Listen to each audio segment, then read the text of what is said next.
At first light, the clock starts ticking. And for the next 24 hours, one of the most demanding tests of man and machine will take place. It will seem to go on forever, and yet will end before you know it. This is the world of the Carrier Air Wing, a day in the life of the USS Carl Vinson. Welcome aboard.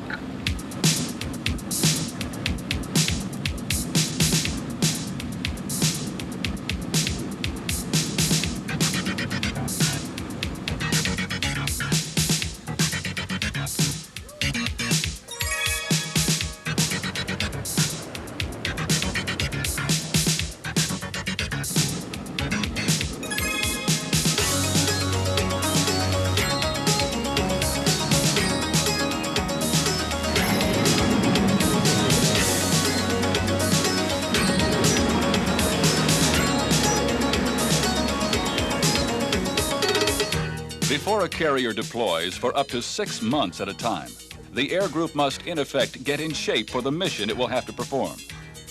In order to do that, what are called cyclic operations are performed. It is some of the most intense flying in the Navy, day and night, around the clock. And this is what it's like.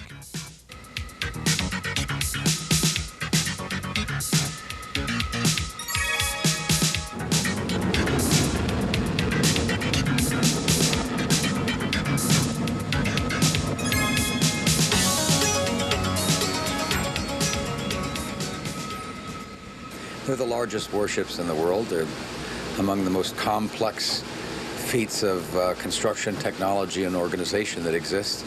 And it's one thing, if it's not possible perhaps to grasp all that goes on inside of it, it's possible without knowing too much to grasp the externals of it, to see one, to see the boundaries of it, and to see, if you have the good fortune to come out here, to see these launch and recovery operations and have some idea of the product of all of this.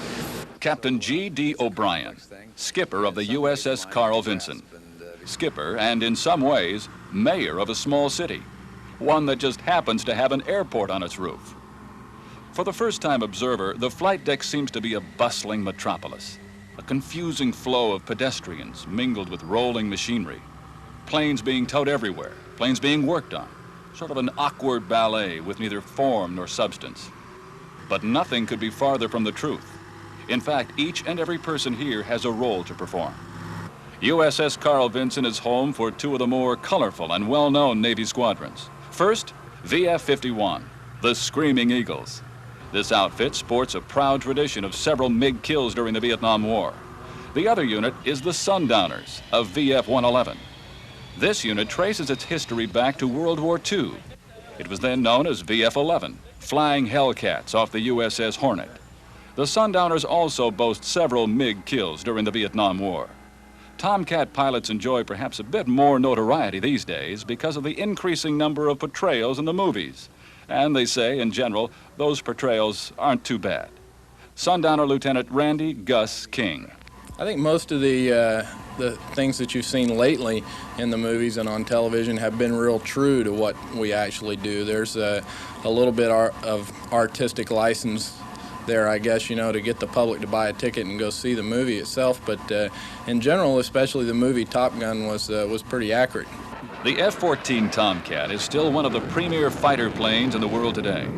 Although not quite as new as the Air Force F-15 and F-16, constant upgrades have kept it at the forefront. At around 60,000 pounds full load, it is one of the heavier airplanes to operate from a carrier. But as you can see, size has not proven to be a handicap when it comes to dogfighting. This plane turns and burns with the best of them. It also sports the AWG-9 weapon system with the Phoenix missile. The Tomcat can fire at multiple targets while continuing to track even more. In the future, the F-14D will take the stage with increased size, more powerful GE engines, and upgraded avionics. So count on the Tomcat to be in the starting lineup into the next century.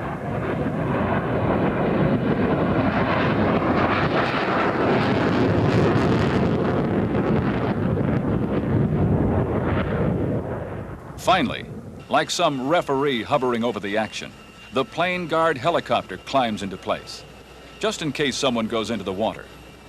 So with the introductions out of the way, let's get started. The launch, like everything else on a carrier, takes place right to the second.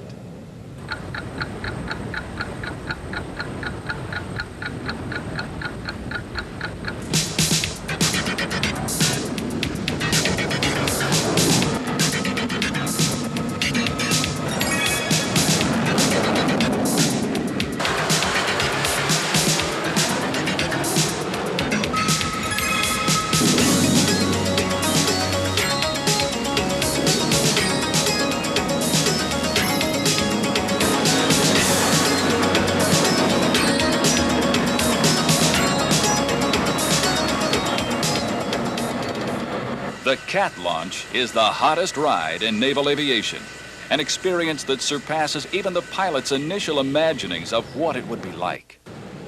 The first few times, you know, in the training command and stuff, they try to prepare you for it and give you an idea of what it's going to feel like, but it's just like being hit, you know, hit in the back with a moving sled, because the thing starts all of a sudden and accelerates you down, you know, up into the 100-knot range in less than 2 seconds. So it's just a real rapid acceleration that pushes you back into your seat, basically. But the ejection seat in the airplane and everything else is all designed to, you know, to do that. So it's not an uncomfortable feeling altogether. It's exhilarating and it's kind of fun, to tell you the truth. Now, while we wait for the strike group to return, let's learn more about the USS Carl Vinson. The ship was commissioned in 1982. A Nimitz-class vessel, she's nearly 1,100 feet long and displaces 91,000 tons. The air wing is made up of 85 to 90 aircraft, and there are over 5,000 men supporting the operations you just saw. They're controlling the flow of airplanes on the deck, or working radar screens, or supplying everything from food to dental care to television. All this exists because the aircraft carrier is one of the key instruments of American foreign policy. The Carl Vinson may be called upon to go anywhere from the Aleutian Islands to the Persian Gulf, and that means readiness is important. It means the men individually are well trained. It means that the components in the organization that they serve function well and fit together well with the others. And it means that the spirit that animates the whole, the will to win, is there. And those are the things we're constantly working towards. Back from the morning mission, and the naval aviator is about to do what separates him from most every other pilot in the world: land that airplane on a pitching deck in the middle of the ocean. As with everything on a carrier, a lot of people have to do their job just right to make the difficult look routine. The pattern is flown tight. After the crosswind leg, the turn to final is continuous, with no base leg. Approach speed abeam the fantail, and rolling out to final, 1/3 of a mile behind the ship. At that point, you're under the watchful eye of the LSO, or Landing Signal Officer, who stands on a very special platform near the fantail. Further up the deck, you spot a series of lights known in Navy parlance as the ball. Both the ball and the LSO are there to help keep tons of screaming aircraft on the glide path. The object of the pilot's attention is a series of cables stretched across the deck. In most cases, they are aiming for the number 3 wire. It's been compared to feeling like you just hit a wall of muddy sand as tons of airplane come to a halt in about 400 feet, seemingly very close to the edge of the deck. You've got 1,000 things going on at once and 1,000 things that can go wrong at once, and it's just basically having to put the airplane in a very specific point in a very precise manner. The pilot advances the throttle all the way forward, just an instant before hitting the deck. And here's why. That is called a bolter, and full throttle is what is needed to get the airplane back into the air for another go-round. Another potential problem occurs when the deck is fouled. That is, the landing aircraft does not have a clear and safe path in which to complete the track. That forces a wave off. Again, it's full throttle and try again. Bolters and wave-offs are a normal part of carrier operations, but they are not taken lightly. This sort of thing burns up a lot of extra fuel, of which a landing aircraft does not have a lot of. If it happens enough, a tanker may have to go up. But as with anything, practice makes perfect.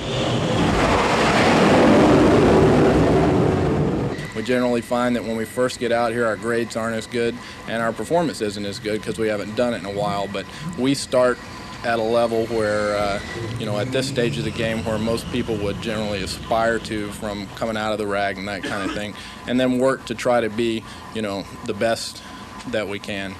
Now, well into the afternoon, it seems that everything is in sync.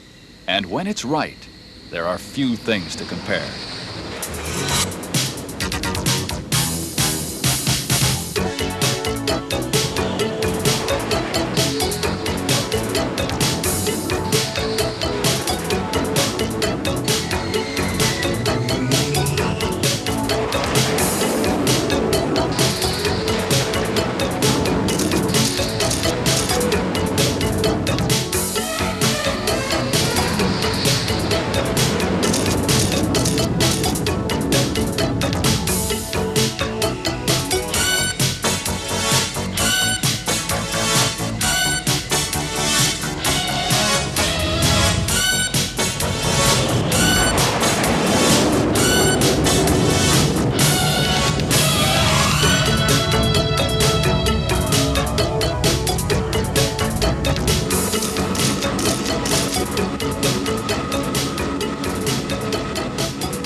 All of the landings are graded, and each pilot knows how they're doing in relation to the other pilots in their squadron.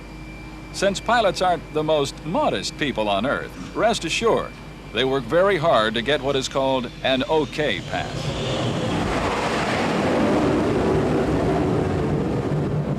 I like to think of us as we're like a highly tuned athlete, like a gymnast, perhaps. And for a gymnast to want to go out on his beam and do a perfect 10, I feel that way when I get behind the ship and want to do a perfect landing. Slowly now, the scene begins to change. The sun heads for the horizon with increasing quickness. And darkness overtakes the carrier, imposing a whole new set of rules, and yes, dangers.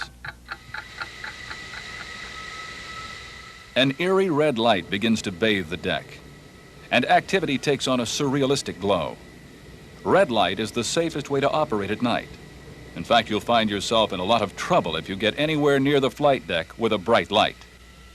Night operations are probably the most challenging aspect of naval aviation, and yet it is the part of the job that the pilots enjoy the least. But for the spectator, there is no sight more impressive than the night launch. Judge for yourself.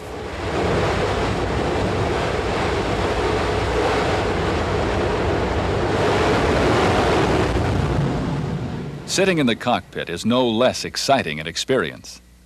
You can feel the, the rumble of the airplane, and you can see the glow of the afterburners in your mirrors back there, and of course those are all just real reassuring things at this stage of the game. But initially, like you alluded to earlier, they're a little overwhelming. With the afterburners punching a hole in the night sky and blazing into the abyss, the next phase is already underway. An aircraft on approach for the night landing.